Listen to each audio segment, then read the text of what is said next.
There you go, brother. That's the way I feel, man. I stay up for days. They be chasing us shit when we don't sleep.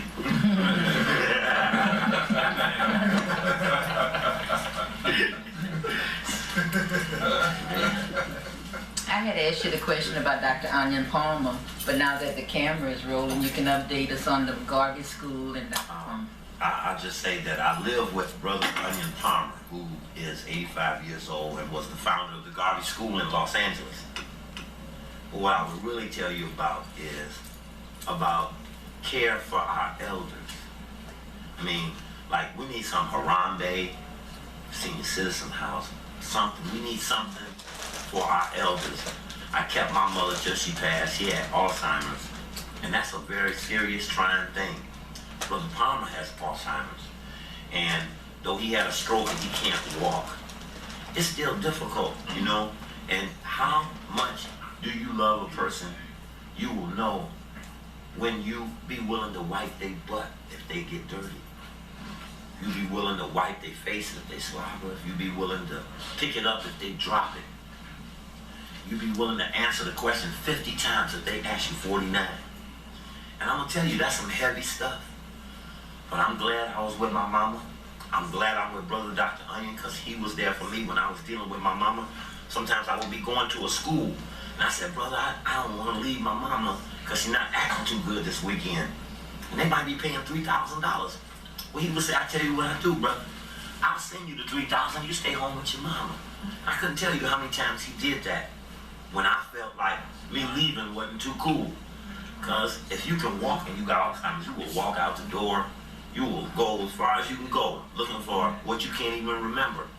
And it's something that we have to deal with. And I know for me, when we brought this brother home from the hospital, we didn't have any nursing care. Now we got 24-hour nursing care. But we didn't have it, and I was the nurse. I cooked, I fed, I changed diapers. I did everything. And I would do it all again. And I would tell each and every one of you, you're going to get old. And you better be prepared with your children to deal with yourself when your time comes. Because it will come. And we as an African community, dealing with our elders and respecting them, and how we, and you know, it's so powerful to have a tribute for Dr. Ben, to have him here, to be able to associate with him.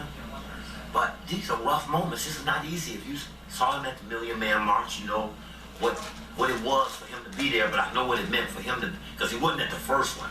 So I know for those who weren't in the first one, it's good to be there. I know it was important for him to be there. But we have got to mature about our elders, you know, really how we do that. And man, I tell you how many times I cried, or I'm in the house when nobody come and relieve me for days. I used to give my lectures on Tuesday nights at the Garvey School.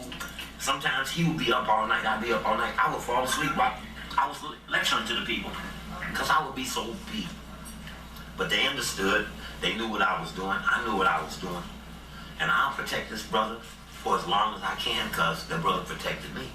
And he had insurance on me. I got insurance on him. And I say that to all of you. It will come. It will affect all of us. Or you've had to deal with it in your families already. But you really know where you stand when you're confronted with responsibility, even without finance, but that you would do it because that's your love and respect for the person. So Doc's doing good. His has 85th birthday. I told him I was coming. He's all excited. When I get back, I show him the tapes and stuff. He's all excited. And you know, someone who has Alzheimer's, is many times people give up on him, but he's very sharp. He talks straight with me all day, but somebody might come in and he say, and what do we do together? He might question him. Sometimes I even know he's smart enough to know what he's doing. He don't want to walk straight. He lay back a little bit. But we must have some form of care in a systematic, scientific way for our elders. Because they are, if we do them wrong, boy, our souls will burn in hell. So we got to really measure up on the right side of how we function with each other, you know. It's really important, really. That affects me a lot, because I know all of the people that he helped. I mean, this brother's a millionaire. All the people he helped, who they can't get nothing from him, they won't come and see him, you know. And I know how much it hurts him. He grapples battles with people when they come to see him, how they really feel. Or, he may ask them the same question 50 times, but you be happy and answer it again. It's all good by me. But that's real deal, And if you think you're really up to something, and you really think you want to be out there, imagine taking yourself off to perform a function, literally a maintenance function. Think what it's like to pull off, to give something up for somebody or something. So I know Doc was always my biggest supporter. I mean, anything I asked for at any time, and when you're dealing with our people, that's not that easy to have someone who could do anything for you at any time for the reasons or for no reason at all, just because you asked. So I respect that. He was one of the most brilliant educators. He can make a child. I remember I have a film, I do a tape called The Plot to Destroy Black Education. And in the beginning of that tape, or any of you can get a DVD on the King assassination, I have a clip of, at that time, Senator Connie Mack of Florida, who went to the Garvey School one time, and Onion had stuff all over the desks, all over the stuff on the floor. But man, them children stand up and they are so far advanced at 4 years old, 5 years old, 7 years old, 9 years old. These children are exceptional. But we also got this other problem is that we don't have African-centered high schools. So if they go through that, once they go through that grammar school experience, like my daughter, now she's in high school, there was no African-centered high school to take her to. And that's unfortunate, because she don't like white teachers. It isn't that they're white that she don't like, but her values and her understanding of life isn't the same as theirs. So when it's history, even when it's math, the way the little African children did math, they were happy. And they made math enjoyable. So you never scare a black child out of African Center School with math, because they are compelled to excel. Boy, you get on the other line, she said, all the students want to be like each other. None of them want to stand out or do anything particular. They don't stand up for their race. They all dress alike. And she feels really disappointed.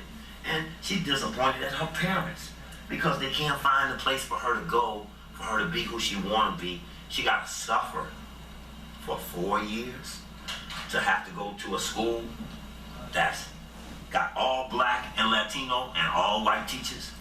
They're the only black teachers, the gym teacher, the coach, And the other one is the other computer lab is a black teacher, and everybody else is white. And it's killing her. It is literally killing her. I wish I had a microphone. During the lecture, I pulled my phone out. I wanted to put her phone message that she has on her phone. I wanted to let you hear her at 14, to hear what's so deep in her soul and her feelings about her people and her feelings about the people around her. It's awesome. It's unprecedented. And at Roots, there was a sister there, Sister Bernita Thompson, who had the African Center School that remained full. It would be a full waiting list. So she went and got a charter school to go with the African Center School. She split the teachers in half, sent half to the charter school. And of course, the feds and everybody else eventually want to attack her for the money at the school. And the question is, do you go get the other school for the children who don't have the money? Or do you just keep the school for the children who can pay? If you don't take the money from the government, Garvey doesn't take any money. Onion would never take any money from any white people. So if it is, you don't have any way to help them. And many times they want to put the money in there. Of course, with their money comes their investigation, their attorneys, all of that. And if you don't really want them in your business, you don't accept anything from them. So we got a crisis that we have to fill, and that's about the continuation of the continuity of our children's education. And it's just a gap there. For a while, Garvey had a high school, but they couldn't keep enough students in it to keep the school going. So they shut the high school back down and built a 4-story building for $1 million with all black people. In the middle of the black community, everything red, black, and green. And, now it's a community center, because it just, got 2 buildings on one side for the students. And the students are just so awesome, but it's what happens after that, And we gotta resolve that. And we don't have no money, man. Ain't no Oprah, nobody gonna put up nothing for us to do something. It's rare to find people with money who can actually put the money where it does positive, powerful stuff. Not just positive, but powerful, positive stuff. It's difficult. So there's a gap. And the impact of that is that they will come back to us with that gap in their training, and they will act with us with the gap in their training. We'll have to re-educate. Time will be taken, but it's something we have to be serious about. We're into the college we got to be into before you get there. And some people never make it to college. You know, they never get a chance to, you know, be at the type of thing we were at today, or decide they don't have the money so they don't come. Now, I never, ever, and don't let any of you ever not walk up to somebody. If they said it was $1 million to get in and you really desire to be there, don't you ever not walk up and ask. I really want to know this information. I really want to be a part of this. I have nothing that's of value, that's worth money, but I want to be in. Can I come? Let someone tell you no, but come to that spot. Stand for what you want. Don't let anything separate you from that, because our rational mind says no. But if we really genuine, we just have to keep going. I was too stupid to stop. When people tell me, man, you don't never do nothing for no black people. Black people don't never be up for none of this. Man, you need to go get a job. White people would pay me any day if I would just join. I told them at the end of the lecture, white people said, man, we'd rather recruit your brain than kill it, because we'd like to take that brain and have you be in our thing. And we'll wait for you. We know them black people gonna let you down. We know you ain't gonna have no money. You ain't have no... Great, you're right. And the odds are so great against us. We are so underestimated that we have a big chance to accomplish it. And the accomplishment is based on underestimation. And underestimation can be of great value to someone with a mission. Thank you. Thank you. Thank you, sister. Question, anyone? Yes, brother. So, what would be your advice to a student leader, well, person at this conference, throughout the leadership in this society today, in terms of getting an undergraduate college degree? One thing I mentioned is, like, I work in a public institution, how an interesting thing is that, like, people get degrees and they don't tell about the college board being over and they have all the bids, the consultants. So you could be getting a PhD in physics on one hand, and you got a person that has a bachelor's degree that has a contract, a consultant, and that they could be making $500,000 a month with regard to the contracts. The school got to pay somebody to build the air conditioning or the cables or whatever. So, in terms of that aspect of it, how can we? What advice would you have to them in terms of what's really going on, and what can you do in terms of leadership? Well, even the term leadership is a tricky term, because how many people, people assume leadership is somebody's following. You think about a vacant lot with 6 feet of brush, and then somebody walks through it, and it goes down a little, and then 6 people together walk through it, and it goes down, and maybe after the 50th person walk through the middle of that lot, all of a sudden there's a path. And the path is worn down, structures that were in their way, so they wear that down. And is the person in the front the leader?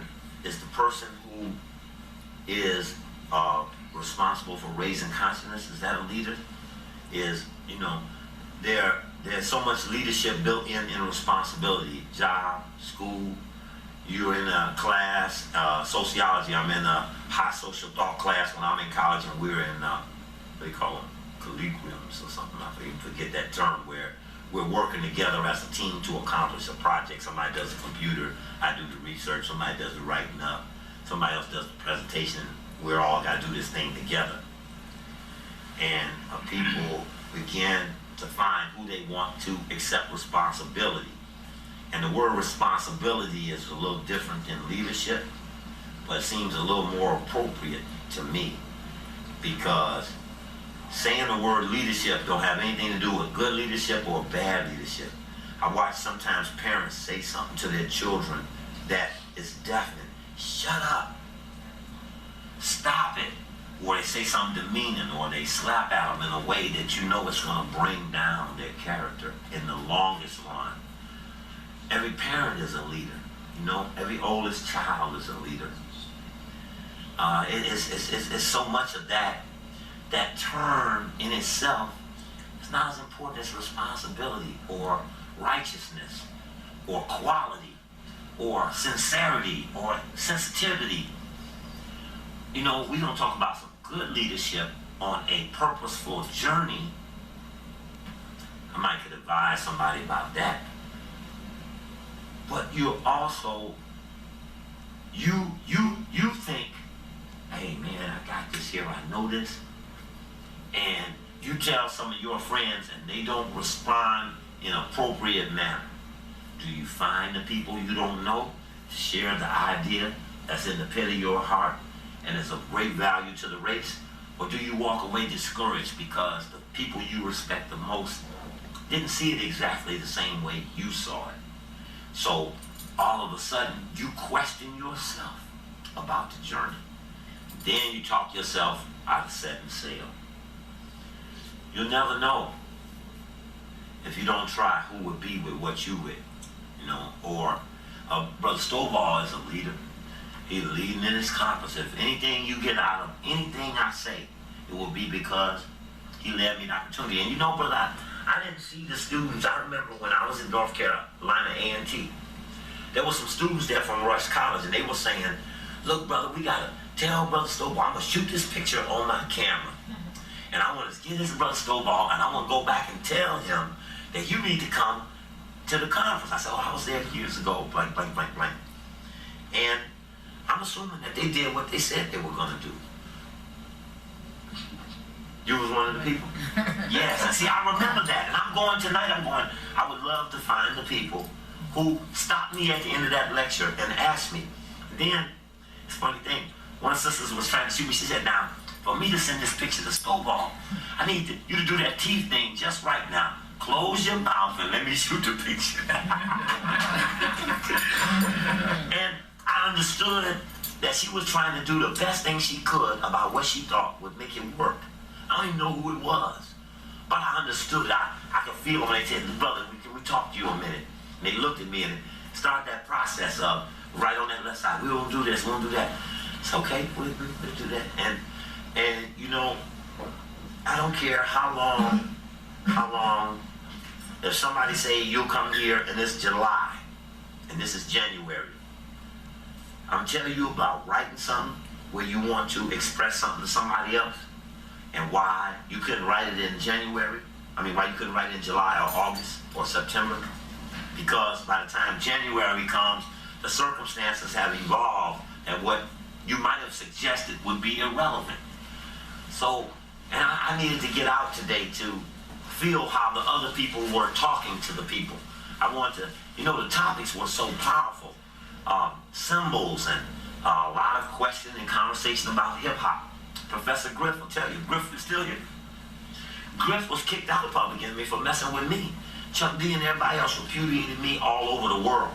I mean, life lasted long enough we could come back to that. Somebody could apologize or we could clean our thing up. But they lost who they were when they repudiated the information that they knew to be true to get the check. CBS Records, Nate Yentinoff, a Jewish man, owed them $250,000.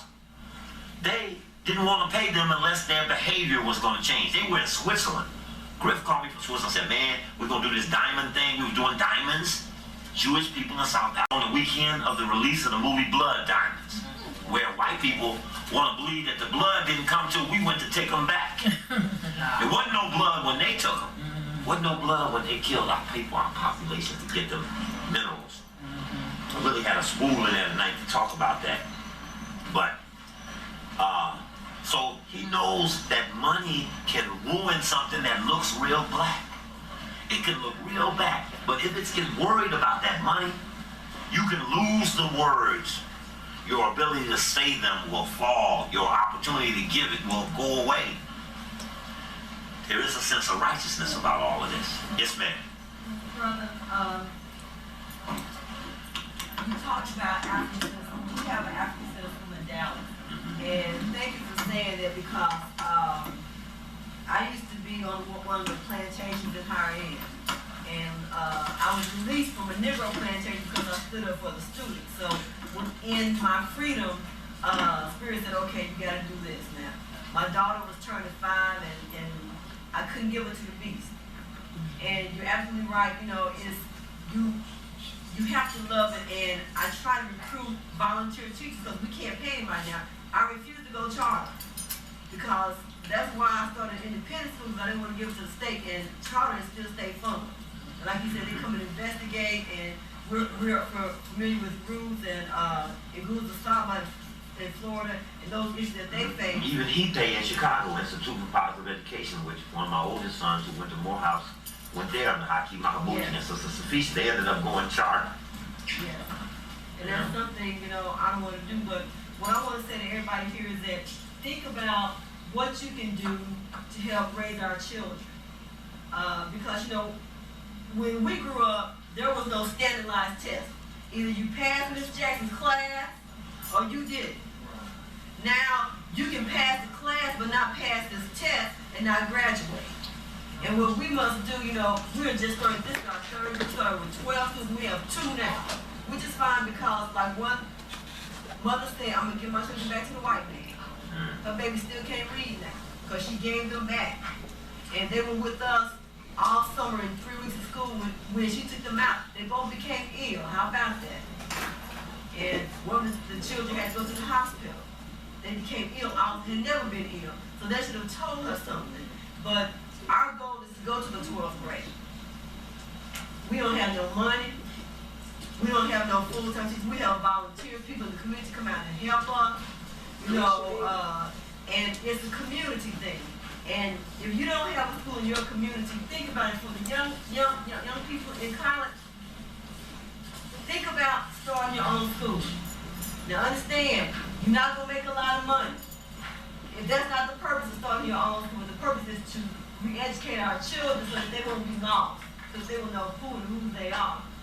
Because I'm telling you, you know, unfortunately, the public school does not have our children's best interests at heart. And most of us ought to know that by now. Because we see the behavior. And we have to bring our communities together, support any independent school, anywhere, everywhere, with whatever. If it's volunteering time, if it's sending a couple dollars, whatever you can do, because we need your support. We went to the conference in Philadelphia, the Afrocentric School Association Conference, challenging the genius, and it was awesome. It was awesome. And we're a nonprofit, and we're able to get items, a lot of things free. And we call other schools, we call the school down at the Nation, we call other schools and look, y'all, we got some pencils and papers, whatever you want to come and get. In Dallas, Texas, they throw away brand new books. Let me say it again, brand new books. One of the brothers who's the teacher found books in the dumpster.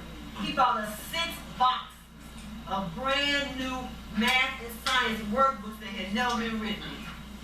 And this is what they do. So we have to write our own curriculum. So if anybody's writing, you know, let me know, because we need some curriculum. We need some things for our children. And we don't just say, okay, well, you can only learn this because you're 5 or 6. No. You learn this, then you do this, and we expect they would be 2 years ahead of where they would be in public school. And so we call it a homeschool because in the state of Texas, they try everything to get you with this human service and stuff. So on my brochures, I put African Independent Homeschool. But it is a tuition, so it's independent, so we got to keep the lights on and everything else. So as you go around, you know, support independent schools, think about what you can do to make a difference, because we have to build a nation. Part of our program is martial arts. Because if we're building a nation, we got to know how to defend it. part of this survival, you know, emergency preparedness, you know, because when something happens, when it happens, our children can't be scared and screaming. They gotta know, okay, this is what I gotta do. The lights are out. You turn the lights out and you train them in the dark how to go and find the flashlights, how to go and do so that when lights go out, they won't start screaming and crying. And it's serious, and it can't be done. You'd be amazed at these children and what they can learn, what they can retain. So please, you know, thank you for your wisdom.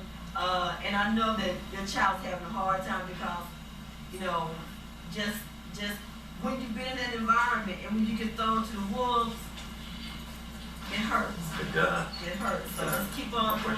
Thank you, brother. How do you solve the problem in the state of Mississippi? I understand that we have a 1910 curriculum. Curriculum hasn't been changed since 1910. This is what, 07? So how can we expect children to learn? What's the question? The question was I aware that the curriculum in Mississippi was established in 1910? She made a point of, like, what you do with that. And, of course, school is a secondary form of socialization. The family is the first. So the family would be responsible for the values and the base. The curriculum, 1910, was designed to serve the people in power and authority then and now. Work through apprehensions against authority figures. Monitor developing racial tension. I mean, all these things will help. Yeah, man. Where you at, man? I was looking for you. You got the charger? Where you at, man? Talk fast. I'm talking it a lot. That's what we doing now. Yeah, snowball can't cover all of it. I know you trying, boy. I know there's another Okay. You have to be aggressive also.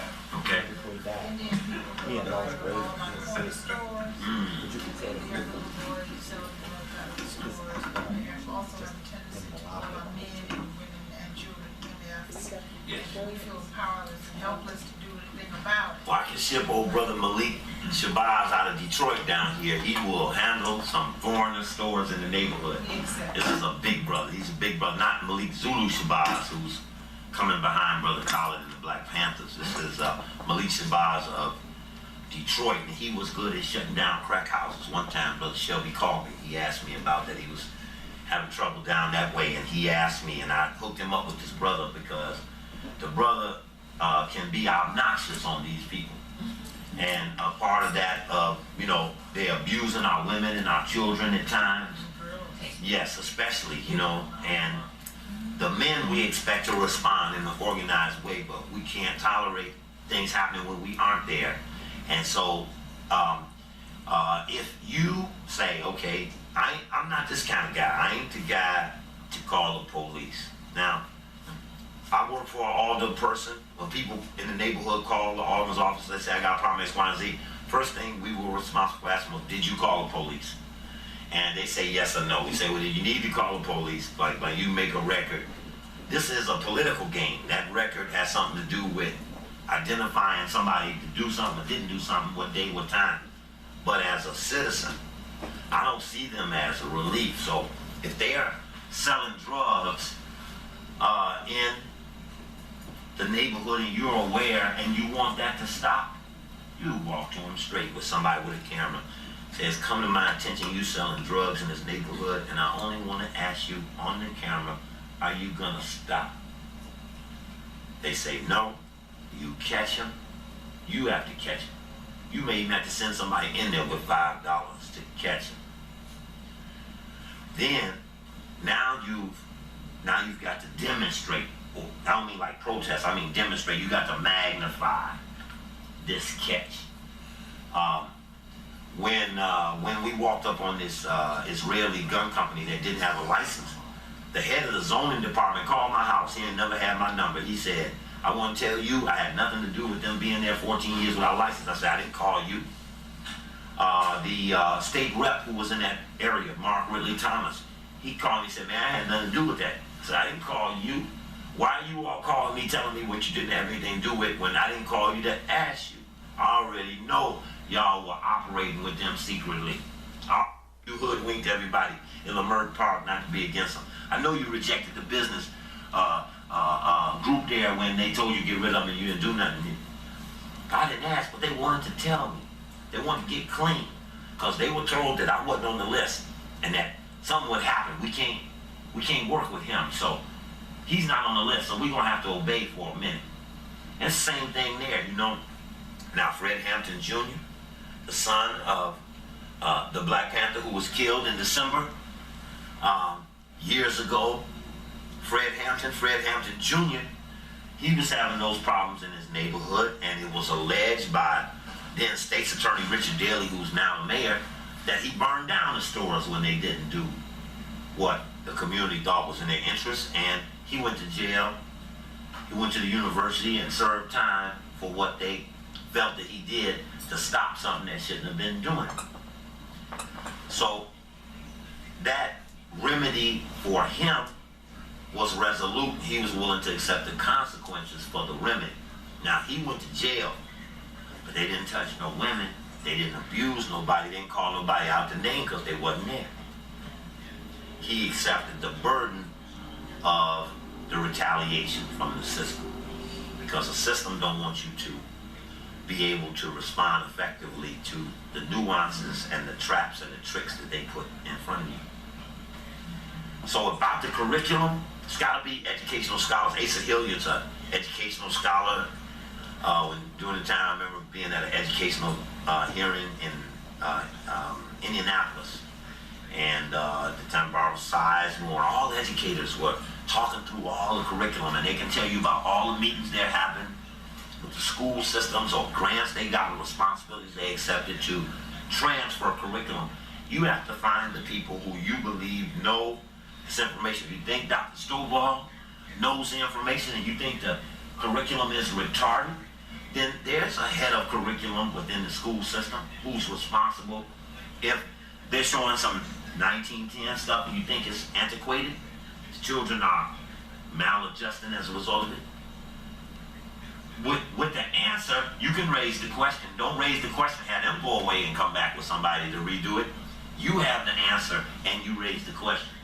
And say, well, can you get us somebody? So I just happen to have a whole committee of 25 people who volunteered previously to accept this responsibility once I gave them an opportunity.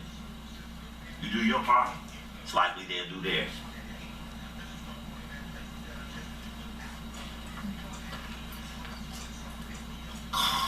I got a portion. I noticed every time we come, somebody have a camera or whatever like that. I like to know is the camera your camera or is it some other cameras that were there?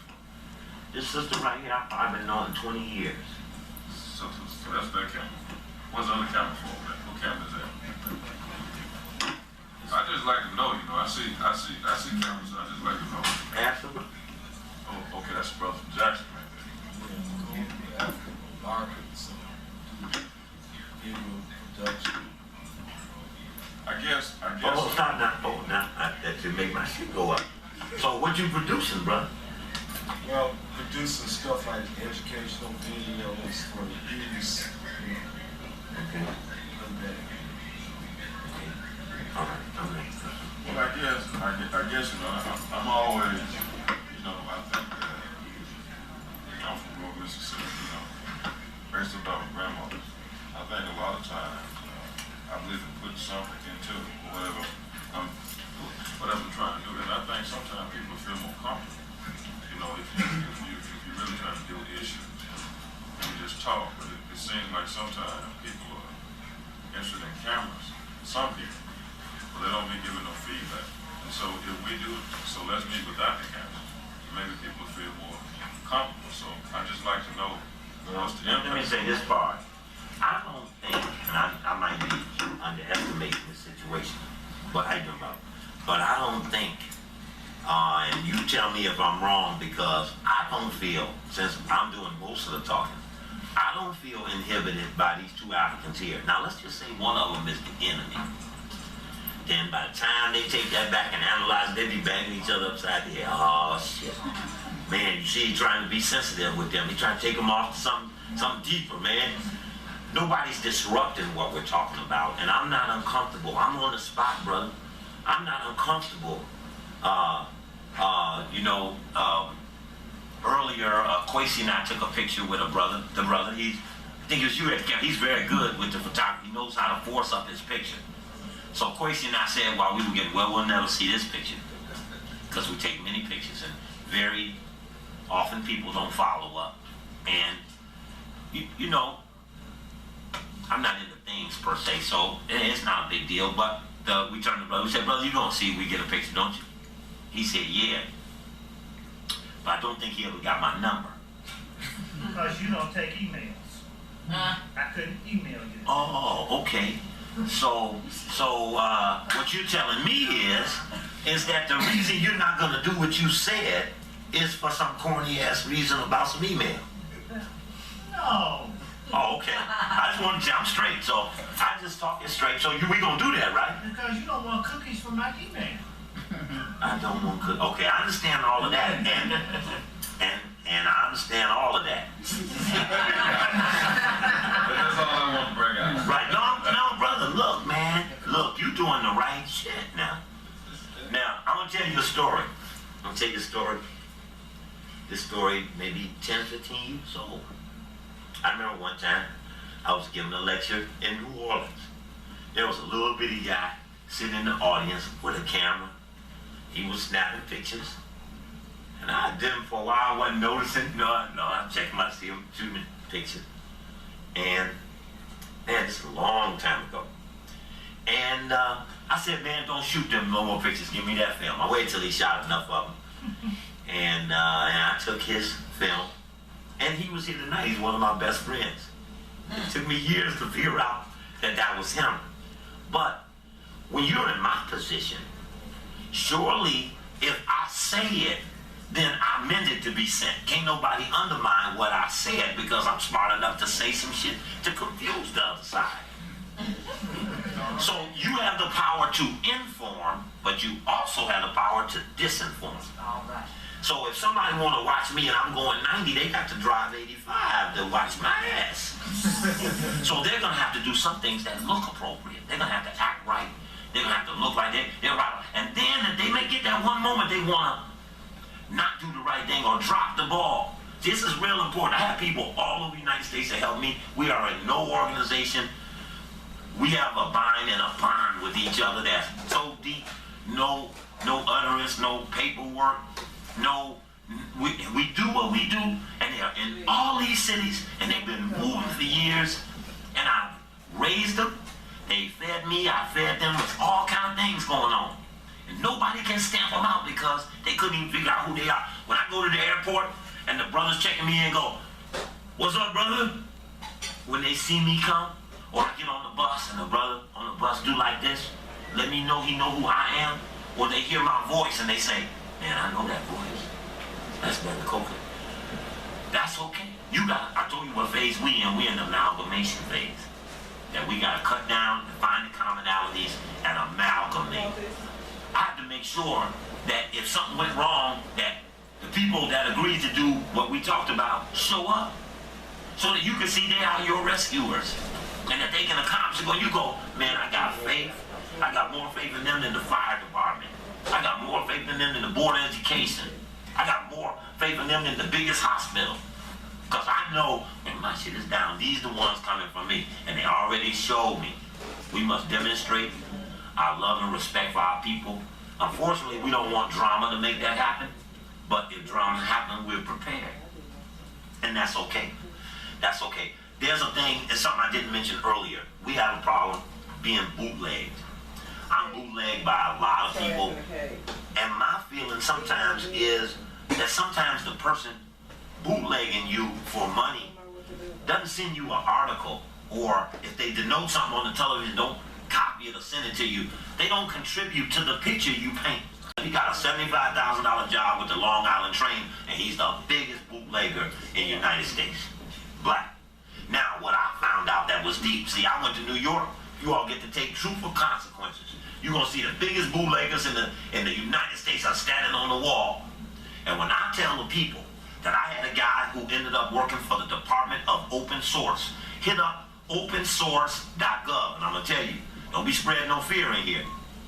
Opensource.gov, which is the division of open source. The United States government, CIA, has on file every damn speech of every person that they could get, and the bootleggers are the conduit for them to post them. So when the guy's sitting up saying, Brother Steve, I'm looking at that tape you did at the UAM, the Beats, the Bomb and the Change, it's on file here at the CIA Department of Open Source.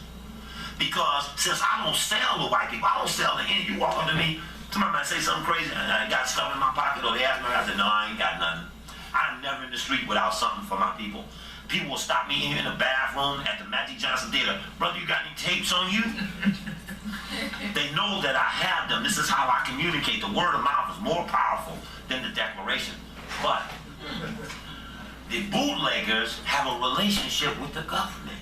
So I don't have to, we know Kwesi, they went in and beat up some people for bootlegging some tapes.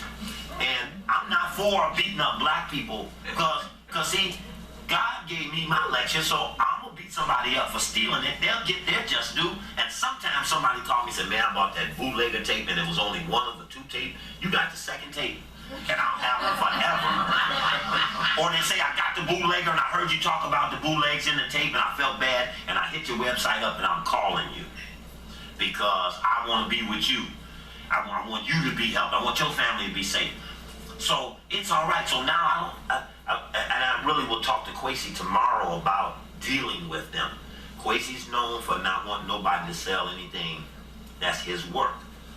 When we get to the stage that we hit another black person because they are violating something, and we never hit a white person, that's unacceptable to me.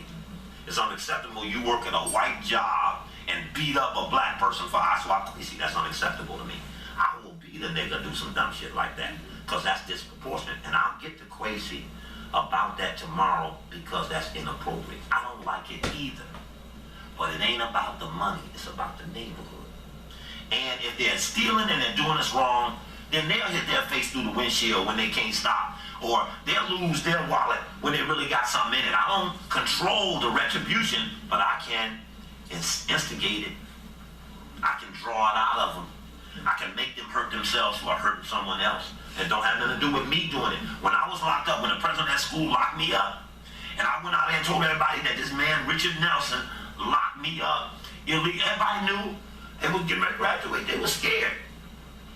But when Richard Nelson ran over a little white girl in the middle of DeKalb, Illinois, and walked out of his car and looked at her and jumped back in his car and drove off, an 80-year-old white woman told on him and he was convicted and went to jail. I wanted to put him in jail or to hurt him, but he got his manifest. It came back his way. It was better for him to hurt a white child, for the Huckies to know he was a dog bastard, than anything I could have said. Because once he did the little white girl, of course he would do me. But at least they recognized they didn't want him doing no more of their children, so they got rid of him. But I wanted to do that. But I wasn't allowed to. And I moved on and did what I did. So I don't worry if it ain't going right, or if you drop your wallet and it got $1 million, and I'm gonna pick it up and hand it to you because it's yours. Because if I drop mine, I want you to pick it up and give me mine. And I dropped $2,800 in the middle of Union Station, had a white man come up and say, man, you dropped this bag of money, and hand it back to me. But I know that's because I hand back, and I don't care if it's a white person. If it's not mine, I give it to the person it belongs to. And I want that same protection. Now, you can control that aura in your atmosphere if that's the way you operate. Yes, sir. So, Steve, what you're saying is your blessings is your blessing. No. Meaning, no, what I'm saying is whatever Creator has in store for whoever in here, nobody can take my blessings or nobody can take anybody's blessings because what God has given or the Creator have given is for them. No, because we have free will, I can walk up, pull a gun out, and shoot any one of you and kill you. And what may be good about you might be somebody's memory of you. Oh. Yes, because we have free will, we can destroy everybody's karma. Yes. I also know people who've been shot at and been missed and I've been in airplanes and went on fire and made it safely, you know. You can be in situations, it doesn't mean you'll be affected adversely. All I'm saying is that it should even out in the end. But if it does, then where do we stand as a race against things that have worked against us? We should be on this upswing of revitalization because, you know, so many kept us down for so many reasons. They spend $2 billion every week in Iraq. And now they're going to educate the Iraqi children, and they ain't educating ours. You know, and they're spending so much more money. White folks can mess with so much money, it gets so inconceivable to you. You will fight me over $12, but 40 million or 400 million, you can't comprehend it. You do not build up steam when the money's so big, you can't keep up with it. And bigness quells inquiry or responsibility. Because sometimes people just look so big. The Oakland school system ended up being put in receivership because it was an $85 million deficit. But during that same period, the major corporation in the Bay Area, Chevron Texaco, had made 90 million. So why couldn't 90 million in 1 month? So why couldn't they bail out the school system with just 1 month's profit? And one of my friends became state rep last week in Oakland, and his first act was to put the legislation in to bring the school system back. You know, Ron Dellums, the godfather to Congresswoman Barbara Lee, is now the mayor of Oakland. Ron Dellums was head of the House Armed Services Committee last round when the Africans had committees. If you go to the Black Caucus, which is in September, they have a huge convention center. Well, when the Africans had the committees, all of the major defense industries were in the auditorium. There's Grumman, there's Northrop, then when they lost the committees, there was Coca-Cola, Pepsi-Cola, Cadillac. Because the defense industry didn't have to buy into the Black Caucus because they had no authority over the defense industry, so they didn't kiss their ass. Once they get these committees back, black man head of Homeland Security. Black man, I don't know how they resolve this thing over the intelligence community. But it may not be that we can stop something, but we may have the people in position now who can tell us in enough time to alert us. I have little children that I taught from Syracuse down to Florida A&M, down to the bottom tip of Miami, who have now risen up. The brother who's the congressman in Minnesota, who wanted to be sworn in on the Quran, who cleverly went and got Thomas Jefferson's Quran to get himself sworn in on. A lot of little brothers I taught, little sisters have risen up to positions of responsibility, and they still maintain the depth of those values. And we talk, you know, I might not can tell you what's happening, but I can tell you something might be coming. Or I can tell you when, or before our committee, we went in closed session, and we got this mission with Russ College. I mean, we might not be able to stop it, but we might know about it in advance because more of our friends are closer to them. And you must have people who be willing to have multiple identities. Everybody who works for white people is not with white people. And you have to be able to accept and figure out how to work. I know when I go to the historically black colleges, man, it would never fail. I met Virginia Union. I saw somebody with Virginia Union tag. Brother said, man, hey, I got recruited for the CIA, man. I'm going to work there this summer. What should I do? I didn't want to tell you in front of everybody. I just want to tell you backstage. There is a division of the CIA that is just historically black college. That's all it is. They come in and they get the professors, they get the administrators, they send them on sabbaticals, they send them on in places, they train them, they teach them. They want them to be sensitive. They want them to scout out people who are against them. You understand that? When I was in my college, when the professor was teaching us Plato, and we're doing the allegory of the kings or something, and he's talking about the shadows and the caves, and I started busting on him, and he said, man, you're right, but it says social theory 476, we got to do it like this. And I said, no, he said, well, look, why don't you come with me to this? We have these little, you know, humane discussions where we talk about things like you're talking about, and we keep ourselves safe, and we We think and we figure out how to resolve complicated things, but we're not against these things. We understand. Maybe you should come with me to the private session. So we went to a little private session and they're talking, boy, about a bunch of stuff. White folk. Well, I went to one meeting on Africa and there wasn't no black people in it. They were talking about building sewers. They were talking about the drainage of the water. They were talking about the forestry. There wasn't a black person in the room. And they did not question their right to have that meeting. So you gotta have somebody everywhere. We must have somebody everywhere. You must be able to alter your identity and your voice at a minute's notice. You should be able to do that. But we need people everywhere. We need to keep ourselves abreast of all those bad things that are always up and around us. Any other questions?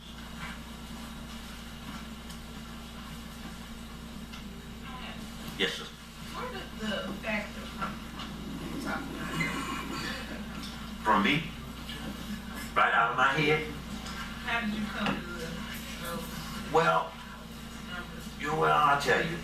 In our community, we are into each other, but we might not be into the truth. So what I was noticing that is that, I might go somewhere and do something on the boule and somebody might say, that Coakley and that boule shit, I won't like that.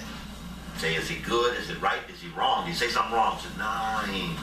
But we can't be having that kind of conversation. People start speaking against you, not because of your issue, but about where you're standing and whether or not you keep pushing. And all of a sudden you start finding the people you love and the things that are not with your people. And that's what Lyndon Jeffries was trying to tell me when we were over Lemoyne Owens years ago. He said, man, you just don't know. And I know in Chicago, I worked for Dr. Bobby Wright. I was a researcher for Bobby Wright, the author of Menacide. When Bobby Wright died, his wife was so disappointed in his relationship with another woman, she destroyed all of his tapes. Every Friday we had inserts. We had 90 psychiatrists and psychologists. And in fact, Max Robinson's wife, she worked in the research section with me. And every Friday we did in-service, 2 o'clock, everything stopped. From 2 to 5, we had staff in-service. We had some of the best scholars from all over the world come in there to talk to us, this black psychiatrist. And Bobby Wright was one of the biggest grant getters, mental health in the whole state of Illinois, white or black, because he knew how to. We had 90 staff. And them 90 staff was Black United Front, because they had integrated the organization and the institution. So Bobby Wright can put 90 people on a payroll in the middle of the west side of Chicago. In fact, I just saw the Today Show. They did a thing on Emma's, which was downstairs under the Bobby Wright Center. And so, under those circumstances, thank you, sister. Thank you very much. I appreciate that. Under those circumstances, sometimes we do the wrong thing for the wrong reason. And so when it came to the fact, we used to have anti-Columbus, anti-colonialism days. One of the things I should have said in the program was that a leader will fight the symbols that sow the seeds of inferiority in their people.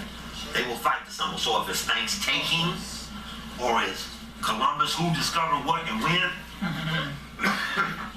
or it's the Easter bunny that doesn't laying eggs, or it's Labor Day when nobody got jobs, whatever that is. That's the brother that was standing right down in that little right corner. I looked at him during the lecture. He was standing right in that little corner there on the right side. The brother right here, like he's standing down. And he did something for a minute. I looked at my people and said, keep an eye on the brother. The brother was good, but he was standing on my side. And I want you to know what I saw when I'm doing it, what I'm thinking while we're doing something. People who've been around me, we can talk to each other without moving our lips. So somebody can look at somebody else and say, hey, check on that. You just look at them and they know what you want. Or we look at that area before we started, all them doors, all them ways in and out. We looked at this area, we were running, which way were we going? We wasn't, well, there you go, that's what you did right there. So you turn your picture to the microphone. Right. Which actually it wasn't working. It was because I had it on mute upstairs, and I'm trying to tell you, put it on again, try it, but you. I did. Yeah. Anyway, sometimes I like to not use it because it ties my hand when I'm holding it, or when it's here, sometimes my private shit get on there. Or somebody say, hey man, we gonna kill this goofball tonight, and I say, man, they got me on tape here.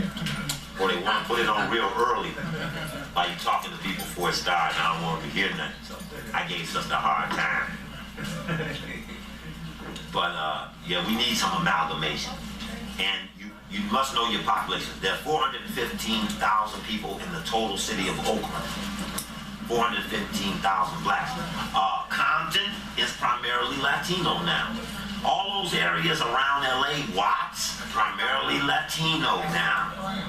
Areas that you would think are black, you think you're going to get black people, you'll get there and won't see nary one. So you gotta know. I go to New York, I'm doing the factor. You see the Brooklyn tape, I'm trying to tell them every county, every spot where the black people are. Why do I have to tell them? Because if I say I'm coming to get them, I better know where they are. Because if I don't, it's not likely I can accomplish it by just walking. And door to door is very preferable. Door to door. I like going door to door. When you go door to door, a couple things you know. Now I watch, in LA, I watch Mexicans come to the door. I should say Latinos. I couldn't know, might not know what they are, but they want to offer you free carpet cleaning. But all you have to do is open the door. Guys say, if you open the door, I'll give you this, and this will entitle you to free carpet cleaning. I said, well, stick it down there through the hole, because I ain't opening the door for somebody that don't live in my neighborhood. So he said, oh, I'm not sticking it through there. I said, oh, well, you're not offering nothing. So when he walked away from my door, I got out on the street, and as he walked up to every house on my block, I told them, don't open that door. You better not open that door for somebody who's not there and ask you to. Because we're subconscious. We do stuff not even knowing what we're doing sometimes. Somebody say, what's your name? You be trying to tell them. I don't know. Even if you're arrested, you don't have to give your name. Can't nobody force you to give no name. Somebody say, well, I got your wallet, and that's your ID. Well, whatever, but you're not getting nothing from me. Or you ain't got no wallet. Sometimes people on missions, and they're not allowed to take any identifying objects with them. And that's responsibility. Sometimes we're on missions and you're not allowed to write anything down. You have to memorize it all. And you have to perform the activity right here. I know everything I showed you, and I can say it non-stop. Every one of them boards, every one of them banks. But I show it to show you. But I already know it. Now, if I stood there and just told you, say, man, that nigga probably lying. But I bring it for you, but I know it, because if I'm moving against these people, why would I know every board of directors of every bank? I know where they live. I know how many children they have. I know where they go to school. I know when they leave and when they come home. I know how they travel. Sometimes I know who drives them. Sometimes I know who feeds them. But if we mean what we say, these are preliminary responsibilities. And if you don't have it, it's not likely. It's not against them. I'm not against nobody. I'm not waiting on nobody to go do some stuff. That's why we come with the factor, because we figured we probably gonna have to pull this off ourselves. ASCAC ain't gonna pull it off. Black United Front ain't gonna pull it off. NAACP Urban League are not gonna pull it off. The Delta Sigma Theta is not gonna pull it off. They may want freedom, but they're not gonna violate someone to have that freedom, and don't feel pressed. You know, in the brother's book, Brother Kimbrough, he mentioned a comment about me and the Boule. He said brother gave influential lectures around the country in the 90s about the Boule, and Coakley alleges that the Boule assist in protecting white supremacy. And then he says that Coakley says that once the Boule was formed in 1904, that they were involved in the other organizations being formed. And it was a little side point, like alphas are alphas and kappas are kappas. But I deal with the question of when the hunky decides he's going to let a black person go to college. I'm looking at a period post-slavery when they ain't decided they're going to let you in nothing, let alone 5 of y'all going to be in a secret group at their school. So the right that you had to form your little secret group at their school was the other people who sucked butt cleared the way for you. So if somebody say at Cornell, they did the Alpha thing, and the Alphas wasn't connected to the Boule. He later on did say, well, I must admit that the Omegas were formed by Ernest Just, who was a Boule before there was Omega. He says that, and there ain't but 7 others, but the point is that you must go back. There's 2 tapes I have, Born Man, Made Man, and Boule Secret Relationships, 1880 to 1930. You must go back and look at the period where there were 2,000 black people graduating from college in 1900. And Marcus Garvey ain't showed up yet, and they're trying to decide whether they're gonna make a pal out of the Negro. Now the Civil War done come. This is post 1870. Lincoln being killed. White folks is cutting deals with other white folks that, okay, we'll build some Negro schools down there, and we promise that these Negroes won't cause you no trouble, white racists in the South. So Rockefeller and Carnegie and Pew and Stokes and Phelps will build this school down there, and we will train them teachers, and them Negroes won't have to go to none of your schools. But we need to assimilate this Negro. So during this period, 1900, when it ain't but 2,000 people graduating from college, black, go and see what they were doing after they graduated. The white man wanted to make sure that if he gave us a college education, we wouldn't break free. 94% of the people who got a college education in 1900 went to work for white people. 94% of them. So they decided that this education does not appear to be too threatening, and maybe we can expand the opportunity.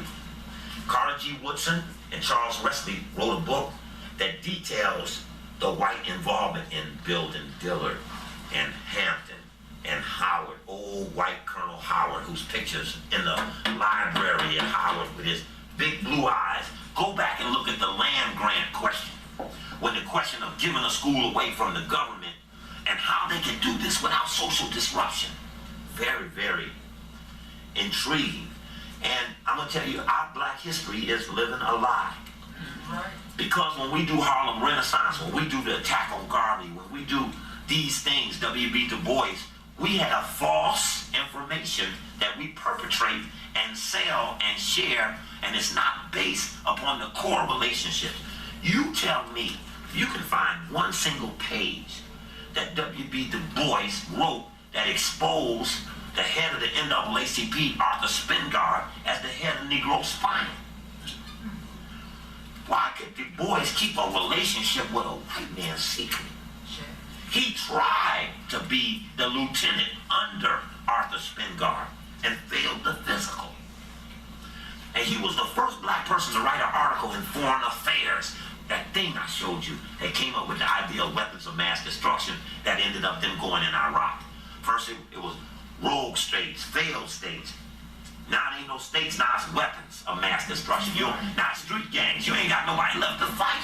You got all this military, and the military budget is up without a war, without a real war. And the military budget pays white folks to do it, and it takes away all the rest of the money.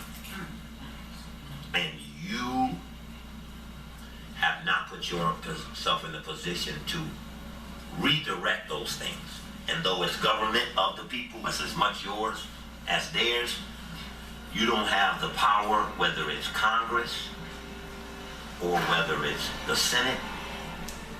There's not enough power. You can block. One Jewish congressman can stop Farrakhan from speaking at the Jacob Javits Center. One can raise the question and stop that. But one black don't do that to the other people. They don't do that. Many of our organizations get money from the Ford Foundation, the Rockefeller Foundation, Carnegie. They take them away on little secret meetings. It's Negroes over in Africa meeting with the African leadership, and these Negroes working at IBM. They're over there representing the Africans that they the link to us and them, and they're not even the right people. They got all the opportunity. They work it through themselves. They run their own fraternities, and they're exclusive rather than inclusive, and they will kill the race. But we don't really have to worry about them right now, because they're not trying to be a mass movement. They're not trying to influence all our people. They just want their little thing. They won't have their little conference. They won't do it, and they ain't really messing with nobody, even the enemy. So that's cool. We can mop that up in a minute. That's no problem when the right time comes. That's right. But we're very vulnerable on some things. A greenhouse don't cost as much as a car. If one of you all got a car, you could trade it in and you could make a greenhouse. I got brothers who are so deep. We talking about seeds and finding a natural seed as opposed to a hybrid. Because white folks have manipulated so much of the growth that we are dealing with adapted days. A black person never saw a pear in Africa. Ain't no pears in Africa. And bananas there don't taste like bananas here. That's right. No question. Yeah, none of it. But we've got to answer we need revolutionary food deliverers. We need highway blocker specialists. Because when we say it ain't gonna move and we shut them all down, it might take only 30 cars to shut down 7 freeways. You don't have to go to college to do that. I can tell you some positions that exist in our operation, but I don't want y'all laughing and shit. We got people who are specialists in doo-doo. Doo-doo is a weapon. When you down, you ain't got nothing to work with, doo-doo works fine. Nobody will mess with you if you got doo-doo on a stick. Say, Negro, if you mess with me one more time, I'm gonna rub this doo-doo on you. Oh, man, I ain't messing with you no more. Doo-doo! How many of y'all doo-doo in a day? Everybody. I want that big fat pork eating, hamburger, sloppy Joe eating boo-boo. I told y'all, we used to make these little bags of boo-boo. We make boo-boo bombs. And man, I was dealing with these vegetarians, man. I was telling that boo-boo and throwing it, it would just break all up. I said, nah, that ain't no good. That's too light. We need some of that big, heavy, nasty. It's excessively infectious. Excessively. And you have a lot of power with crude things. In Apocalypto, there was evidence of the crudeness of races of people and how they adapt and what they use. It was gory. Anybody see Apocalypto?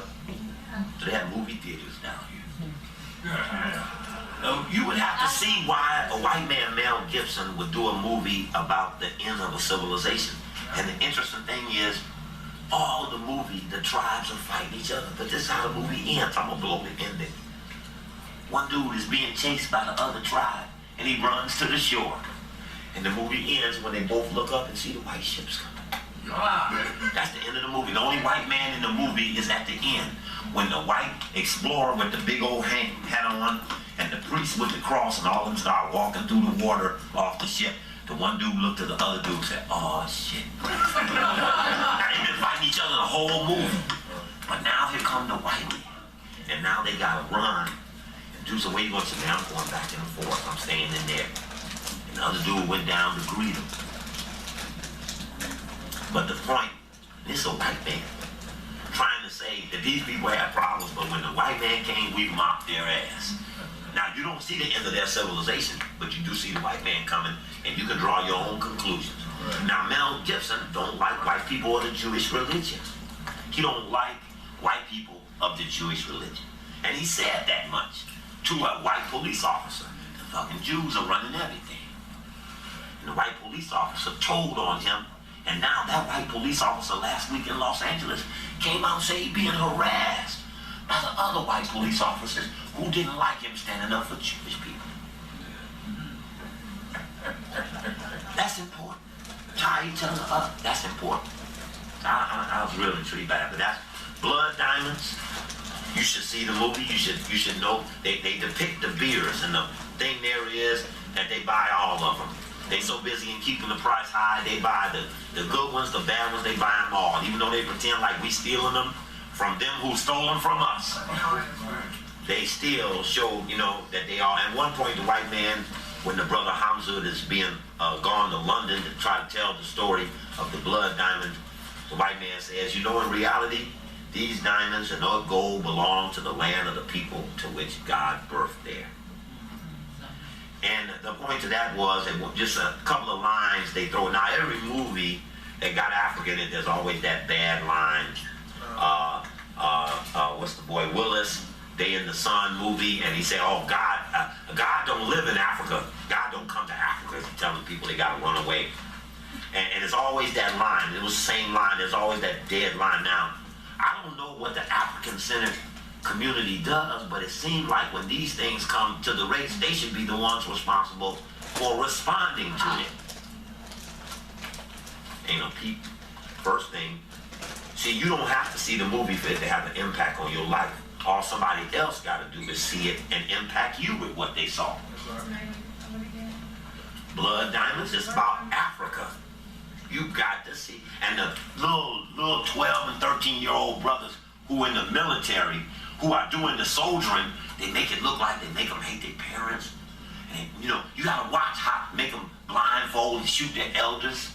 This is all in the movie. You have to protect your race. The children will see these things. Whether it's R or X, they'll let them in for money. But these have to be translated, dissected, retranslated back to the population. Because we're vulnerable to being impacted by these symbols. Oh, let me just say this here, brother. Now, we at your third question. Now, your fourth question, we're going to charge you. All right. Well, then no problem. We can pay on the third question. No, that wasn't a ooh, it wasn't. Go ahead, Bob. I'm with you. Well, I thought about the portions you mentioned about curriculum. And then I thought about what you were saying. And so I thought about the concept of tabula rasa. Okay. John Locke used to be commissioner of plantation and deeds. On his system, you got the freshman, sophomore, junior, senior thing, right? Well, now, of course, on the tabula rasa, it says that you start from a blank slate. Okay. Being people of African descent, of course, we got problems with that. So in terms of the curriculum thing. Right. White folks operate with the blank slate theory. Right. Because see, Big Mama, Big Daddy told us if you go down to the schoolhouse and embarrass me, I'm gonna deal with you. So you take that with you to school because they meant that. They prayed for us. People prior to us being born, prayed for us. So so in terms of that model in us, it doesn't work. What are your recommendations on it? Because Now, which model in us don't work? Sir? Which model in us don't work? The clean slate? Tabula rasa. Huh? Tabula rasa. Explain that for me. I'm saying that as a person of African descent, I think that Akbar talks about the African self versus the European self, and so time out 1, 2, 3 doesn't help because in the first place, most of our mothers and sisters raised them, and so they don't know that about no theories because they didn't raise their own children. So our sisters raised, our mothers raised them.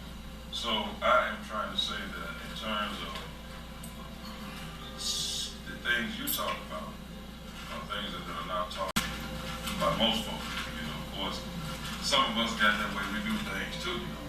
But I'm saying that what's your take on it? See, because what's happening now is that there's a lot of repeat things going on, man, and we just got to deal with some things. And I'm saying that people come here. I heard you last time you came in. I've been reading, studying, doing all kind of stuff. Trying to learn more. So what's your take on that? I'm very serious about it too. In terms of that model or their way, not being appropriate for us in terms of what we got to do. Okay, how do you end up there in the first place? How do you end up there with them in the first place? To be vulnerable to be education. Well, there's a compulsory factor. If it's young, if you must go in somewhere, else they take you to jail. What they're doing is they're trying to lock the parents up or children not coming to school. But why are you there? You know, I think many times, I'm in a lot of cities. But if you stand around the school, you watch the parents bring the children, or you watch them leave. You know, many times the children don't get a chance to say what happened today, and they sometimes want to say something and the parent doesn't quite hear or feel or sense that something's wrong. If you were to hear my phone message say with my daughter saying she don't want this thing they're giving her, then you'd be compelled to come up with an option. You know, I expressed to you how bad it feels to me for her to say how disappointed she is that she got to have some white teachers. Now, something else I better add to while I'm thinking about it. My baby's mama ended up working for the Carlisle Group. Now, any of you all know how deeply I'm against anything that represents. If you hung with me every day for 13 years, and then me and you broke up and you ended up with them making 6 figures, I'd be suspicious. Now, I would say this to the male and to the female. One is, sometimes can't nobody get to you but somebody who knows you well. It's just no other way. And so you have to be sure that, see, you must remember, somebody can offer somebody $500,000. Maybe they might make $3,000-4,000 a month. But somebody say $500,000 and they go, wow, I'd do anything. And they go, well, this money ain't nothing to us. Shit, we print. So give them $500,000 or give them $200,000, tell them we'll pay them the rest later. Brother, stop. Don't walk in front of the camera, go around. Thank you. And God knows I ain't trying to be seen. So, also, brother, with another brother, he said, brother, excuse me a minute, man, but I got this sister, man, you know, I was at that conference and we was in that workshop earlier. I found this nice honey, man. And as soon as my sister go to bed, I'm going over to the thing, see the honey, but I'm gonna tell her that I'm over at the LeBron, over the little thing with you. So if she asks you tomorrow when you come back, tell her, I was with you, I'm getting ready to cut. But brother, I'm with you in the struggle. What's the problem? Well, if you love someone and you'll cheat on them, it's not likely that I have a relationship with you stronger than that. But it also tells me that I can't trust you. That we ain't gonna build no nation on no misrepresentation. Now, okay, let's say you got to relate. Well, you got the right and I got the right and we can do all these things we want. Fine. But you can't have the lopsided move. Bible, we can't do the sister and think we doing her because metaphysically we doing ourselves. That's right. And other people that love or respect you or will depend upon you in a crunch will need to know that you straight about your word and what you say. And they measure that by how you treat people, in most cases, the ones you have or love more than yourself. Your parents, your family. I said earlier about what it meant to me to go to Chicago and get my mother and bring her to Washington with me. If didn't nobody do nothing, I was going to do that. And all of the hell, I'd do it all again. But the bottom line is, and I have a brother, and I decide I do it, he decide he don't want to do it. But the bottom line is, I wouldn't care who did it, I won't do it. It's okay. That's the bottom line, that's cool. But it's also, and my mother went in the black thing when we were young. They had the Parkway Ballroom on 44th and South Park, now King Drive. And there used to be something called the Black Elephants, and there used to be something called the Deacons of Defense that come from right down here. The Black Hand Society, brothers with guns who moved on white folks in the older day whose story has never been told appropriately. That's Crawford. And these brothers, the Black Elephants, all used to stand around Jesse. We had these little meetings, and Robert Culp and Bill Cosby and Sammy Davis Jr., all these people would come every Saturday to his little push meeting. It was Breadbasket then, now it's Operation Push, Rainbow Coalition, all that stuff. And I would sit on the floor and I would watch the dynamic and the play of half the women in there who were protesting at all all those various stores were there because they just love Jesse Jackson. He said, boy, one day I'm gonna bag that Jesse Jackson. So I'm gonna walk every day I can walk. Well, Jesse was very vulnerable. Many years later, he was exposed for having a relationship not with his wife, Jackie, who I know. And one day she said something smart to me. Kobe, you still messing with them white people? I said, well, Jackie, all I want to say is I respect you more than your husband. And she said, Kobe, I gotta admit, boy, you cold. Truth, cold truth. Jesse's son, Jesse Jr. is the only Jackson member who was active. He saw me, he was across the field. He saw me, he would run over here to hug me. Jonathan, the daughter, and others who know that I have accused their father of being involved in something that you could go to jail for, don't like when they see me. Now, one day, I had this conversation with Jesse Jr., who's a congressman. He replaced Gus Savage. And he said, man, I just saw your tape on Martin Luther King assassination. I said, what? We was at the Black Caucus. He said, can I talk to you a minute? He said, man, I just want to tell you this. He said, I saw your tape. And the Reverend, he's got problems. But I want you to understand that there's two people. One's my dad, and one's the Reverend. But the Reverend has got problems. And he's trying to tell me that he can accept the research as sound. King Assassination 1 and 2. It's in the DVD. And I didn't spend a lot of time trying to sell the DVDs. There's a lot of good information there. If you see me tomorrow, something you want, take the time, because as much you're able to study, rewind, do some stuff. There's some things there of great value.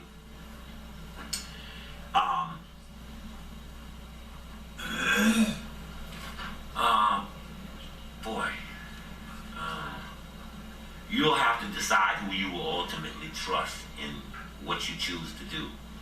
But again, when you're dealing with humans, no one's perfect. It's not likely everybody's total. It's combinations of things. Yes, sister? Speaking of movies, there is a movie that is where I don't know if it already came out this Friday or not, but it's called Son of Men. And Children of Men. Children of Men? Yeah, Children of Men. I Yes. saw it. It's about their white people who can't have nobody on earth. At one point in the movie, they announced that the youngest person on earth had just died. Right. They were 18. No one had given birth in 18 years. And finally, there's one pregnant person, and it's a black woman. Of course, mother. There are all these white people. Now, what's really deep in the flick is that they had this little underground, and they believe that somewhere there's a place where they can handle a birth. But the baby is actually born before she and this white man can get there. In fact, that white man was the guy who played in The Inside Job, which was a Spike Lee movie that was real deep about white people, the Jewish religion, robbing a bank, but not really robbing it, they were stealing documents. Real deep, and Denzel figures it out, and Spike Lee gives great glory to the white people, the Jewish religion in that. But in this Children of Men, no one can have babies, and this one black pregnant woman. I'm going, well, maybe by the time they get down, this monster gonna come out, or the baby gonna be white, or something. So they asked the sister different question, who's the father? She said, well, I was so trying to be pregnant. I was just picking them and trying till one of them made it, and I don't even know which one it is. Baby came out, the baby was black. And they don't get to make it right to that spot where they're supposed to get to the safety. But when there's a war going on, the underground is fighting the military, and it's 2056 or something. But when she walks out with that baby, all the militaries on both sides stop. And they stop what they're doing. They put their guns down, they get on the ground, and they give worship to this black baby, to this one black woman and this one black baby. And everybody white stops and gives honor to it. And then they walk away, and then they go back to fight. They go away to get, and then finally when the rescue ship comes, the ship has on it future. And one thing I didn't talk about in the program, boy, I don't remember half the stuff I'm supposed to be saying. Well, one curriculum that we don't have on the university level is futurology. You will never have things go your way until you get out front of it and work on what they call your preferred world. White folks, it's something called the Institute of New World Order. Go in there, look up Futures Magazine, it might be in your library. Now their logo looks like 3 6s, but just look at all the conversation in there. There's an article in there about you. The college-educated Negro who no longer has a gripe against white supremacy for slavery. You want to make an impact. You want to get a job. You want to be in the spots. And white folks say they're not worried about you. They need you. I have it with me. If you with me tomorrow, I can show you the article in the Futurist. Futurist has huge conference. But it needs to be curriculum on the future. Every curriculum you're in, media, economics, labor, law, has a futures component to it. You can't study any subject without understanding where it's going. So we need futurologists. We need people to develop the way we want it to go because it's much easier bringing it when we've conceived it. We have no center for the future. We have no future plan before us.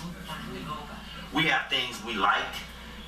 We want the African socialism, and we want it in a certain sort of way, and we want this and we want that. But we must be commanders of the future. We must develop preferred worlds, and we must have scientists. We must study every white plan on the future. Because sure, you need to know about what they say about 2040 before 2040 comes. And everybody with locks got to go to the Guantanamo Bay. Right. If they said that and you didn't read it, I'm telling you about all them things about Africa and that foreign affairs, ain't nobody went and bought it. Africa needs to be recolonized.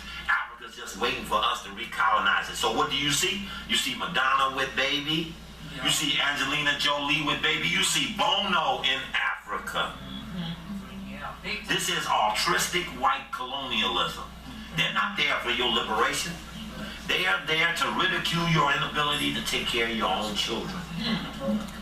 And now here comes the white rescuer to take our children. And Madonna took a child from a country that don't have no adoption laws. It's illegal. So they gonna steal. We gonna lose Isaiah again. You know, is somebody trying to stop these things? She named him King David. Ain't that some shit? That's deep. And Madonna is deep in the Kabbalah. Yes. Madonna come to the forum in LA and she stopped the performance. She had to go see her Kabbalah man because she felt she didn't feel like she was doing it. So a big thing, Madonna cancels concert to go see Kabbalists. The science that you're not supposed to study till you're 40. What's in the Kabbalah? This is some more stolen legacy information. You know, we need a committee on some emergency stuff. People who can produce conclusions.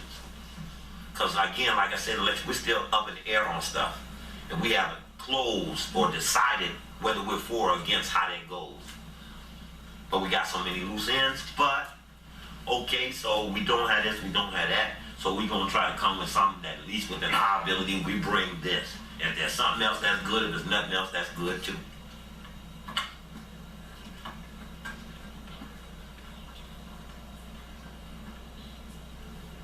How many of y'all Africans sleep? Don't be afraid, nothing wrong with being tired. Shit, you been going. That's why I looked at them. Look, this morning, them Africans I spoke of who got up and left before the break, and actually by me saying that, I gave them an excuse to be able to get up and go. But that sister had them here. They were here and dressed at 7 a.m. And they were all out in rooms. I looked up, I said, now this sister here, she making these Africans, they ain't gonna miss nothing. So when I was saying, sister, she, yeah, we tired. You know we've been going since. She had them right here and it's like 7 a.m. They were the first ones out that door. Where they from? To go, they're from North. No, let me not say that. One group was from North Texas, but that's not that group. That's another group. Yes, brother. That NBA, that's the National Black Association. I'm just kidding, man. My question is, what are some of your habits of strict discipline that you emphasize or inculcate upon yourself? no deviation when we on the battlefield. When we leave out the hut, we agree to the plan. We come out the huddle, we agree to the plan. You better do the play. Right. You don't like the play, talk about it in the huddle. I'm not big on the snitch game.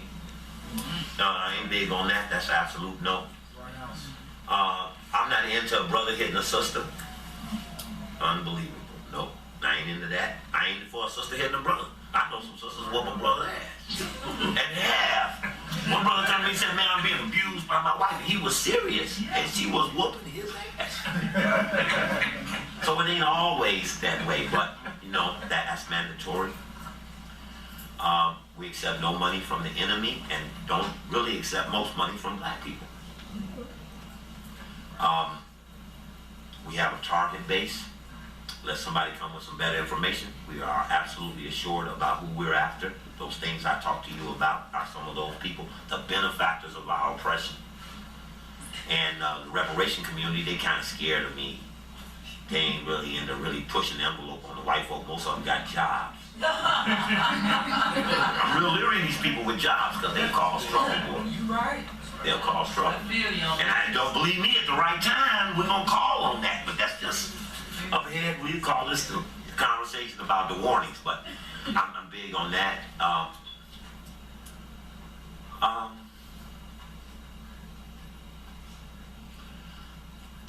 In the various cities, we have a standard of what we expect from people who feel like we feel, and nothing less than that standard is acceptable.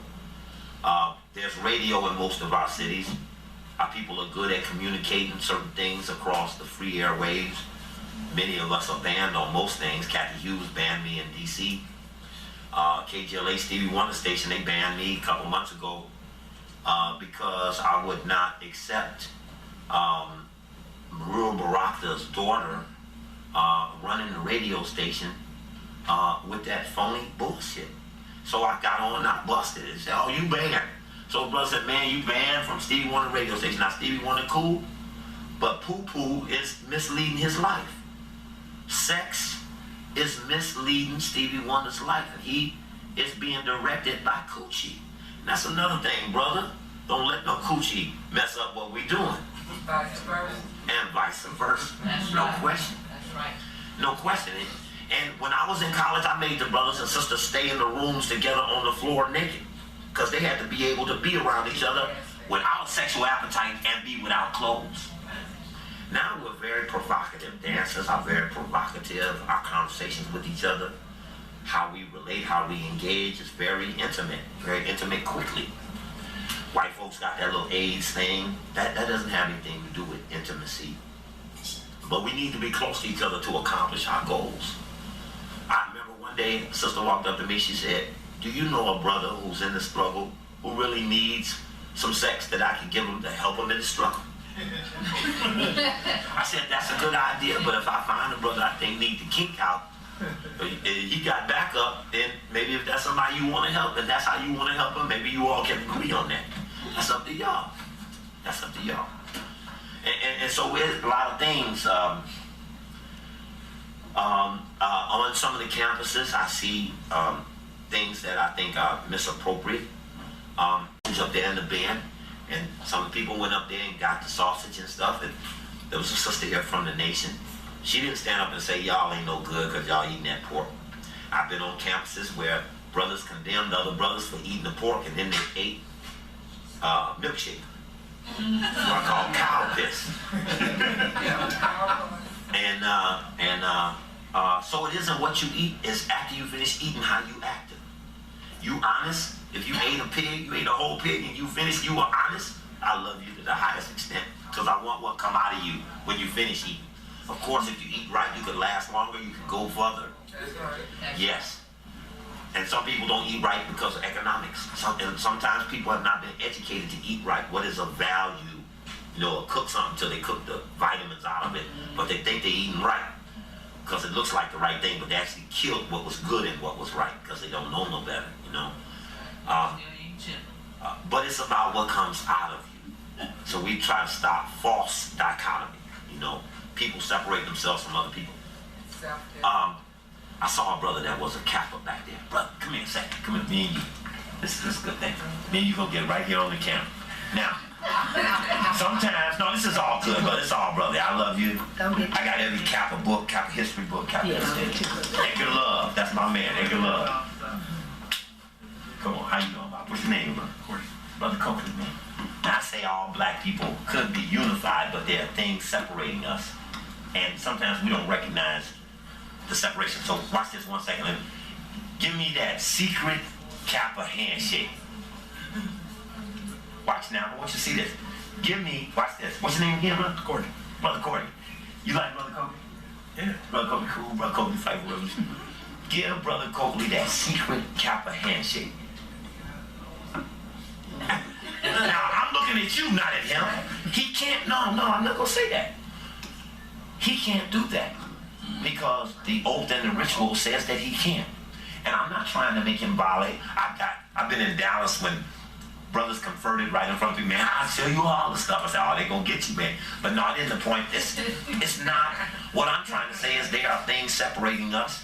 It might be the Episcopalian from the Muslim. It might be the Christian from the Buddhist. There are things that separate us, and though we swear we want to all get together, in some cases it might be impossible. Now, the Steppin' movie coming out this weekend, that's going to advance the Greek thing. That's going to advance the Greek thing like Drumline did for black bands. It's going to do that. But who's to say that a flank of Kappas won't take a secret mission on behalf of their race? Who's to say a group of Deltas won't disguise themselves as something to perform something on behalf of the race? Yeah, they took the ritual. Yeah, they might feel separate. Yeah, we might feel separate from them. Yeah, we might not like something. Yeah, they might not like something. But we're looking at that common thread. Who's to say that a group of people who have a secret code, you know, Shaq stuffed the ball and then he do this. That's the cue. You know, football player get touchdown, he do this. Somebody looking at it don't know what they see. You could give somebody a Kappa signal in front of everybody and they couldn't catch it. Because only you and them know what that is. And I can respect that amongst you as a group. But lo and behold, when come the day when we as the race down on our luck come to all of our apparatuses and we try to pull it off together. It's possible we can do that. Right? No question. Unquestioned. And I recognize that a secret society could also work in secret for you as well as it can work in secret against you. Do you think that, Thank you, brother, too. Thank you very much. do you think they can maintain the Africanness with those side trades? Well, there's a lot of discussion about whether the symbols are Kemetic. Some say yes, some say no. Some in the book say Greek. We working on Greek. We working on the Middle Ages. We working on the Round Table. The corpse of German universities. I have all of the information. It say what it say. When it was written, the ones that are coming in 2007 didn't write what was written in 1912 or 1906. They choose to be a part of that. That's their choice. But time is going to tell. Circumstance is going to breed some unity, if not on desire, on circumstance. There was something else you was trying to ask me. So how do you answer that? You think those distractions will keep them from the Africans at the right time? Well, I tell the alphas, I say, you know, it's no reason that Martin Luther King could be an alpha and Steve Coakley be the expert on who killed King. Something's wrong there.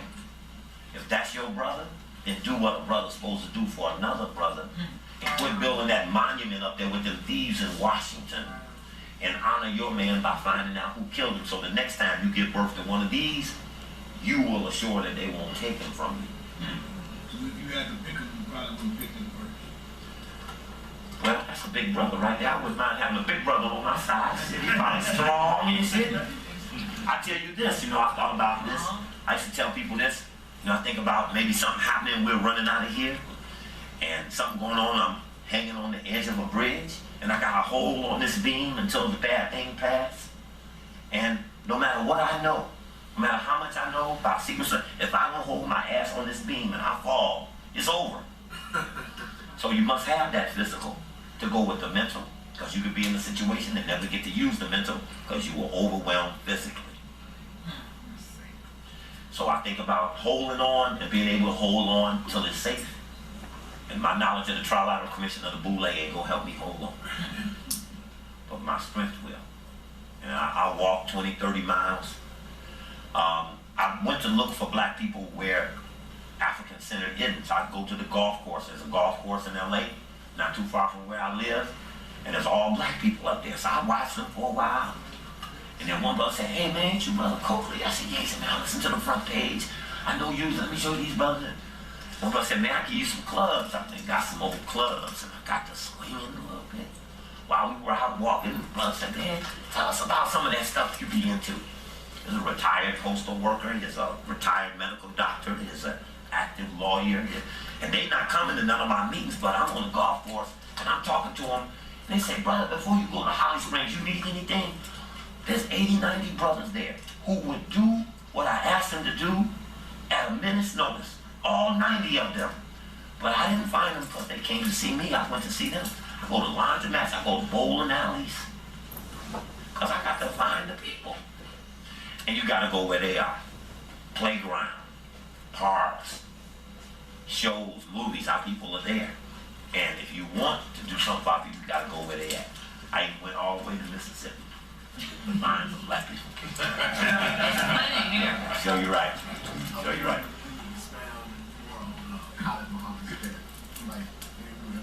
Well, if any of you get the tape called Truth or Consequences in Brooklyn that I did last month, if you were to get that tape, you'll see Automatics set the audience up. I mean, it's jam-packed on Wednesday night. He's setting the audience up that Coakley gonna tell us about what happened to Brother Colin. And after Brother Colin died, we were gonna have a meeting in New York. We were gonna talk about it. The people who felt they were what they called themselves the Black Panthers, they went to the meeting to disrupt the meeting. I didn't even go. 4-hour train ride up New York, I didn't go. Because the people weren't in the position to deal with Khaled is dead. So if you got Assassination Prevention Bureau, you can save the next Khaled. But that Khaled not coming back. And I'm gonna tell you something else too. Somebody say, brother, why do you let yourself go down, son? I said, so that I could get past and live to pull this off. And they say, what are you talking about? I said, look too good, act too strong, dress too well, act too happy. Too black, too strong. You become a target. Take it down. Lose yourself amongst the crowd. Take no personality. Stand out in no sort of way. Accomplish what you have to do in a way can't nobody even see you. So somebody look up and say, I ain't shit. Walk on past. That's just the space I need for us to do what we might end up doing sometime soon. But as far as Brother Colin, these times were made for Brother Colin, man. He was a pure warrior. I have a tape called Tupac and Biggie with Brother Colin. One of the DVDs I brought. It's an analysis of the assassination of Tupac and Biggie. Both of us have had relationships with rappers, from Public Enemy to Ice Cube, right on down. So we had stories to tell, and then they had shot Colin at a university. They shot Colin at a university in California on a Sunday. Same day they shot Malcolm. In front of people. Because terrorism is done in front of people, because it's the witnesses who you want to scare, not the victim.